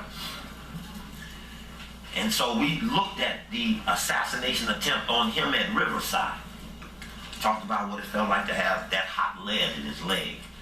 Talked about a lot of things. There's footage on there, and I showed him the footage and had him talk about what that felt like. And it's a very dramatic conversation. It's real deep. If you all get that, you'll get an idea. But Tupac and Biggie gone, Colin's gone. We've lost some very powerful people. But I'm always interested in who they push up when they take one down. They took Martin down, took Malcolm down, or they took Colin down. I'm interested in who goes up when one goes down. Very interested, because if it's an assassination, you never kill anyone unless you can control who's next. If you kill somebody in the wrong person, remember what they kept saying? Said, we can't we can't get nobody to rise up against Saddam Hussein. Right. See, remember what the guy said in the Economic Hitman. First, we destabilize their economy. Then, if that don't work, we try to assassinate the leader. And if that don't work, we just invade the country. Panama, Iraq, we just invade the country. So their stage is the destabilization. And I remember, no different in South Africa, when Mandela took over, where did the nuclear bomb go that South Africa had before he got there? Did he pay the debt that the white administration had kept when the Sandinistas took over in Nicaragua? He announced he wasn't going to pay none of the debt. Rockefeller announced, I bet you he will. And he did. Because the money people won't go out. No country not to pay the funder. And so, right now, that's the way some of the things are gone. They ain't bum rushing Syria. They ain't bum rushing Lebanon. They ain't bum rushing the little spot in the neighborhood where I am. Maybe they ain't gonna bum rush where you are. If you can set something up to prevent and provide time to readjust. War is an interesting topic. That's why chess is like war. In fact, somebody even showed me a chess set. The man I play some chess right now. Yeah, that's the brother right there. We're gonna get to play. Absolutely. And you look like a very interesting chess player too. Yes, brother. Who and why is Lamert Park about to be shut down? Will Parks, why will Parks or why won't Parks make mayor? Parks is the police chief, was the police chief who was around when they killed Biggie. And Parks is now city council in that area that encompasses Lamert Park. And when we were shutting down the gun company, Parks came to me and told me that they were absolutely legal.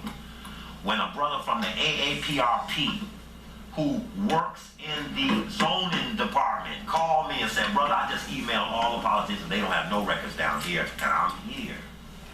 I said, thanks, brother. How would I know the brother at the zoning administrator's office was AAPRP? Love Kwame Ture, love some Steve Colton. How would I know he was back there? But once we made the move, help came from all kind of places we didn't know where it was at. Parks, as the police chief, you get your issue from that company. Yeah. Now, it's been alleged that they're trying to put residences in Lamert Park and change the little cultural context. Now, the problem is you got all these little black spots all up and down these 2-3 blocks, and don't one black person own one building that one black thing is in. They're all renting. So, without us owning any of that land, it's likely they threw the brother out who had the museum and they put Esselwan in. Right. I should say they put him in Esselwan, chose to be there. But the point of it is that we have a real nice looking black area that blacks don't own nothing. And they go up on the rent, they force them out when they don't like how they think. And you know, what's somebody gonna do, buy them back from them? You know, I remember when that guy come, what was the guy got all the money from the OPEC boys? Came with the book Betrayal. He had loads of cash. He would go around and give free lectures. Stonewall. What's his name? I remember being with Dr. Clark one time. We were at a testimonial for Dr. Clark in New York. Dr. Clark was one of my avid supporters. He knew that the information that I had been missing out of black history. And he knew that it was important that history get rewritten appropriately, understanding the relationships much clearer than the way we talk it through now. And he used to send me $300 every month. Dr. Clark, he was very, very understanding. Even, you know, not being able to see how you think, how you describe, I mean, just so deeply profound. So deeply profound. You know, how do we extract all the knowledge from our scholars? Dr. Ben, man, how do we get from Dr. Ben? Now, there was a while when Dr. Ben and Kwesi wasn't together. I was proud to see Kwesi here with Dr. Ben. They had a long history together. And I was just proud to see that. I was proud to see that. You know, how do we protect our people? How do we protect the knowledge that they have, you know?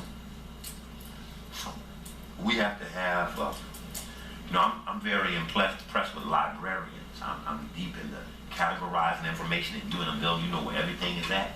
Oh man, that's big stuff. Librarians, so some of my best researchers are librarians who are in there who can dig them up. I can call them, they can dig it up and relay it back or email it to somebody who will bring it to me because I got your brother, I don't be messing with that. But, and I told them why. That was because if the intelligence community is monitoring us, and I wrote my speech out to y'all and handed it to you, somebody could take it to them and it'll already be transcribed. They could send it off to the early warning officers. And if we talk, and then they gotta pay somebody to go transcribe it, and then they'll pass it on. So we got a little time. Maybe they got backup in transcription, and maybe can't nobody do this tonight or something, you know. So that's possible. That's possible. Okay, last question. Who wants to be the one? All right, now I love this part. We got 3 people for the last question. I love this part. No. Okay, let me tell you what I want to say. No, I want you 3 to decide who will be the one. You 3 look at each other. Now you spoke for yourself, you spoke up, and sisters there, y'all 3 decide who's gonna be the one to ask the one question. Who knows, I might take all 3, but I want to see how y'all function. Anybody ever took any grassroots jiu-jitsu or boxing? Any Thai boxing? I think that decided right there. That ain't decided to me. Shit. Huh? She took some, so let's look at she did it. I'm gonna give it to the freak. To the what? To the freak. To the sister, man. You can't do that. See, we're trying to make sure that, well, she might be fierce. You might say, I give it to that fierce sister. She might be powerful. She might be wealthy. First of all, And she might be pretty too. Yes, sir. it's an honor to be here. And I'm gonna answer you all's questions as well, but I like to see how that goes sometimes. Go ahead, sir. I just want to say it's an honor to be in your presence. This is my very first conference. I've been watching a lot of audio, video, listening to a lot of audio, watching a lot of videos, and reading a little bit. I'm more visual. We're all oral people. I've been learning a lot in the last 3 years. I'm from Benton Harbor, Michigan. We had yeah. the so-called riot up there. And I moved back to Michigan during that riot. But my question to you, during the rebellion, my question to you is I wanted to know if you could expand a little bit more on what we're going to do to prepare for the future. When you said like 2040, they may be grabbing everyone that has dreads and all that business. I happened to look on the internet. I read portions of Patriot Act 1 and 2, and I saw some things in 2 that were just, secret policing and all of that. So I'm ready to get prepared for those things. And you're actually doing it now. Part of raising one's consciousness is a part of knowing why I will prepare. And feeling intensity or hearing other ideas and strategies will make you better understand if the one you're thinking about is the one that'll work. Everybody's in different drama. It's come up through the Wajiat, Cassopolis, 3 Rivers, Benton Harbor, Lansing, Ann Arbor, Detroit. Detroit got more black people. It's one of the blackest cities. Coleman Young kept the white folks from coming in on them trains to get them jobs, so it stayed majority black. Michigan is a union town. It's usually a Democratic state. But interestingly enough, when all over Michigan, Flint, I remember the brothers at Gore University of Michigan, we took that campus over one time. They wasn't acting right. We just took it over. Had brothers walking in single file line for miles, man. We just ran the newspaper out. We ran the student government out. Just ran them all up there in Michigan. Very, very interesting state because it's losing its economy. And that last round, since the white folks had decided that they were going to send manufacturing overseas, when I show you the Forbes 400, only 5% of those 400 are in the manufacturing. Because we've allowed the Japanese to take the steel. When we were little, it used to be made in Taiwan because they didn't recognize China. So they went with Chiang Kai-shek and Taiwan, and then they opened up Korea and it started saying made in Korea. Then they subordinated the Japanese, and the technical side of Japan came, computer, etc., etc. And now it says made in China. But who it got made was about America's relationship. China this big and Taiwan this big, but they wasn't going to recognize China. China, who many people, we got to talk about China and Africa, because that's important. And not that I got answers, but I'll just bring that up. We'll probably talk more about it tomorrow, just while we're around. But the Chinese hold almost $1 trillion in U.S. notes. That's right. Now, if somebody will tell me tomorrow that China's going to really rock America, and all I'm going to say is if they do, they're going to mess up their money. Because they've already invested in America's viability by buying their bonds, because in China they felt that to save us money was America. China and Africa cut a deal to get oil. China's in Africa with some transfers of technology, but the bottom line is they are still Chinese, and that ain't China. But sister, you got to make, you need to take inventory of your spot. You're in Benton Harbor. You need to know who the top insurance companies are, who the top banks are. You need to know who the top corporations are. You need to take the elected officials, put some history on them. You need to make you a little book of how it is. This is Benton Harbor, this is how it is. And out of your book, you can teach anybody else what the power dynamic is in Benton Harbor. Who's closest or around you? Where can help come from? Check the census in your area. Know where your people at. Not that the census is accurate. Yes, go ahead, sir.